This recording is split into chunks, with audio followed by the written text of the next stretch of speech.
নিজেকে ভালো রাখার জন্য খুব ছোট ছোট জিনিস দিয়ে আমরা আমাদেরকে ভালো রাখতে পারি। তো খুব যে আমাদেরকে এক্সারসাইজ করতে হবে বা অনেক কিছু করতে হবে মানে সেটা দরকার নেই। খুব সামান্য সামান্য জিনিস দিয়ে আমরা নিজেদেরকে ভালো রাখতে পারি। তার মধ্যে এরা তো আমার আছেই, এই দুষ্টুগুলি, ওদের সঙ্গে তো আপনাদের আমি দর্শন করাই। এবার আমি আরেকটা জিনিস দেখাচ্ছি।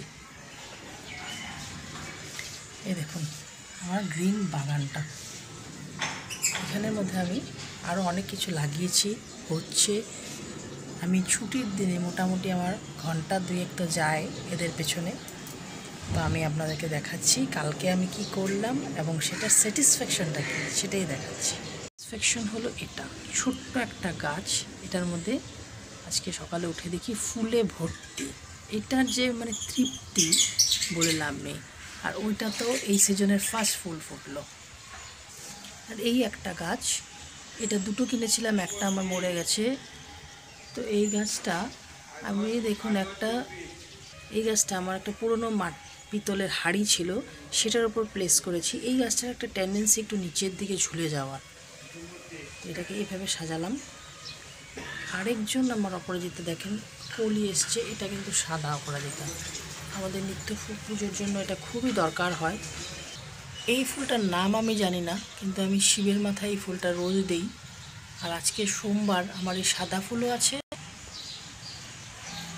আর আমার অপরাজিতাও আছে। সেটা যে কি শান্তি লাগছে। আজকে রং খেলার দিন, আমাদের এখানে ফ্ল্যাট বাড়িতে খুব একটা ফুল গাছ লাগানো সম্ভব হয় না, আমার কিন্তু হয়ে যায়। ফুলওয়ালা ফুল আজকে দেবে না, তো ফুলওয়ালা ফুল না দিলেও দেখুন আমার এই যে কায়িক পরিশ্রমের ফল, কি সুন্দর আমার গাছগুলো। ওদেরকে দেখি, এটা সাদাবাহার, নয়নতারা, এটা খালি সাদাটা আমি পাইনি। এই ফুলগুলো আমাদের কাছে ভীষণ রকমের আই সুদিংও হয়। দেখলে তো সকালবেলা যে এখন বসন্তে কী সুন্দরভাবে আবার ফুলগুলো ছোট হয়ে গেছিলো, ঠান্ডার সময় বড় হচ্ছে আর গাছ ভর্তি ফুল। আমি কালকে রিপোর্টিং করলাম, ছোট্ট একটা টবের মধ্যে ছিল।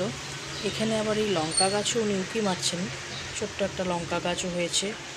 আমি ছাদে নিয়ে যাব, সেখানে আমার আজকে অনেক কিছু হয়েছে, চমক আছে। তো আমার সাথে থাকুন।